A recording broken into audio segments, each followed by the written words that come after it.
بله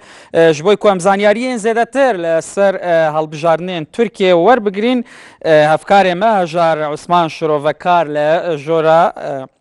هالبجارنین ترکیه لانعارتی کجورا که تایبت بوه مبسته آوا کریه بله هجار اگر جمرا ببیجی آنها کمترج دم جمره که مایا کو پروسیا دنگداینه لترکیه به تواهی داوی پیوره داوی زانیاری لجم وچنه بەڵێ شوان لە ئێستاە کاتژمێر 4 لای داوە لە 32 پارێزگای تورکیا ڕۆژهەڵاتی تورکیا بنکەکانی دەنگدان داخراون بە پێوتەی چاودێران لەو واتە لە ناوچە کوردیەکانیش بنکەکانی دەنگدان داخراون بە پێوتەی چاودێران ڕێژەیەکی بەرچاو لە هاوڵاتیان بەشداریان کردو بەڵام کۆمیسیۆن هیچ لێدوانێکی فەرمی لەم بارەیەوە نەداوە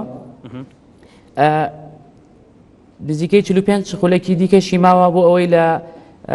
ڕۆژئاوای تورکیا دەنگدان کۆتایی بێ بنکەکانیش لەوێ دابخرێ لە دوای ئەوەشەوە دەست دەکرێ بە جیاکردنەوەی دەنگەکان وەکوتم ڕێژەی دەنگدان هێشتا دیاری نییە بەڵام ئەمێ ئەوە بڵێم کە ڕێژەی هەڵبژاردنەکەی پێش و حوتی حوزەیران لە تورکیا بە نزیکەی لە 184 بوو بەڵام تا ئێستا ئەو ڕێژەی دیکە دیار نییە. بله هجار عثمان شروفکار جورا هالبجارنین نارتی ام دگشتن به داد دمین به دا امیزانیارین زیادتر ور بگریم بله وکو یادیار جورا